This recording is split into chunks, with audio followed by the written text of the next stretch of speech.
So this model shows different cognitive paths we travel down for accidental and intentional violations of norms. A few things to note about the path model of blame. So there's some specifics that make this model unique. It has a default sequence in their view. There's no skipping of steps. You can't skip from causality assessment to assessment of the reasons. You need to know that intentionality information first. Second, the information processing that goes on in the path model of blame, it doesn't need to be accessible to us. So components of the process can be unconscious or conscious, controlled or automatic, deliberate cognition, or even infused by affect.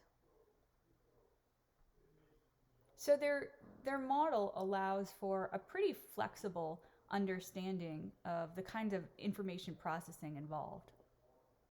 The best way to understand this model is to sort of play with it and try out different events and kind of travel down the path and see if it makes sense to assess the event in that way.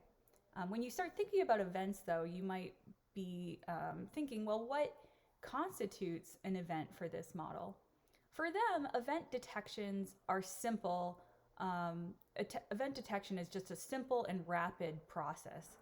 It detects norm-violating events very broadly. So by defining the aberrant acts in their model this way, they're avoiding the complications of defining what is good, what is evil, what is blameworthy, and they're just focused on events in general that violate norms that are then subjected to this blame process. Some people consider this flexible event detection period to be a really useful feature of the model, but it could also be considered sort of underspecified. What is norm violating? Which norms are we talking about? Another note about this model is that it really doesn't consider the aspects of self-relevance and also the role of severity. So how does this model change if I'm blaming myself versus a different person? And how does this model change if I'm assigning blame for a pretty mild transgression versus some of the worst, most violent transgressions? These considerations aren't fully specified. Also, another consideration is the role of intentionality in blame.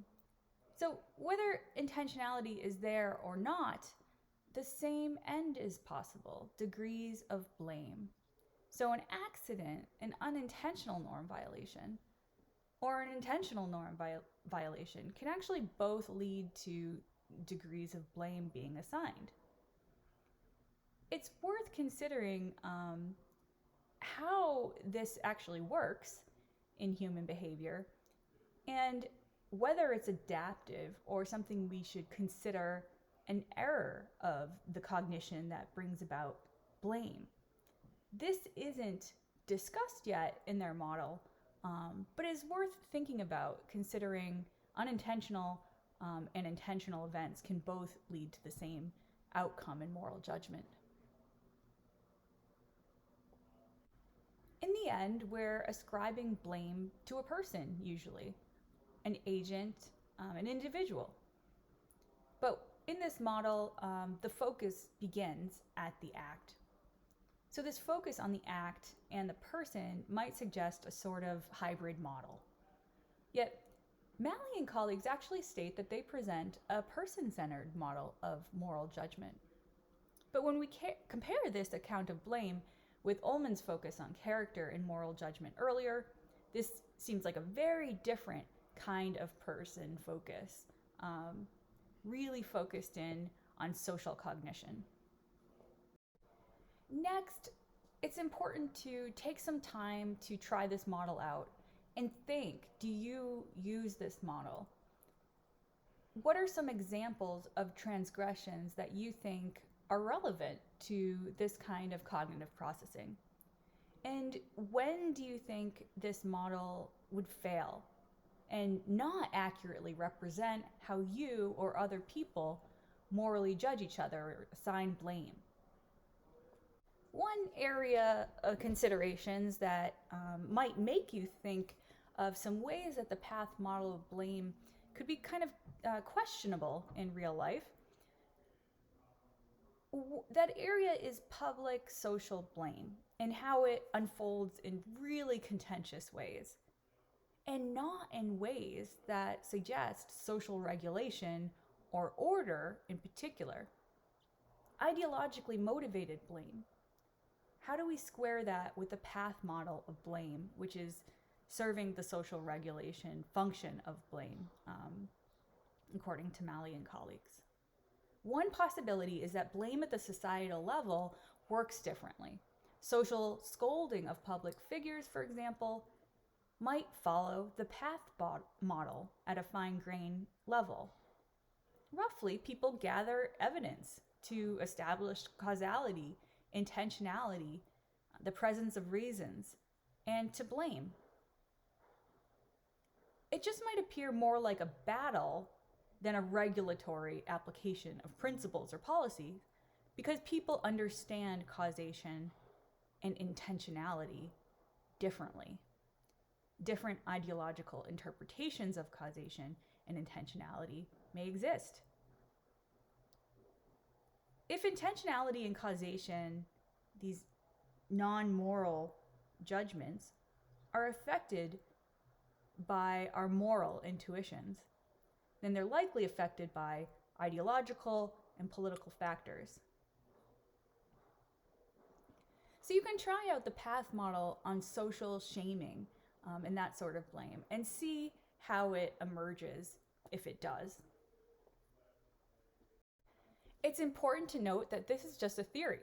Other researchers do not agree with Malley and colleagues that blame processing entails an orderly path from event detection, the norm violating act, establishing mental states, was it intentional, and then ascribing blame, was this blameworthy?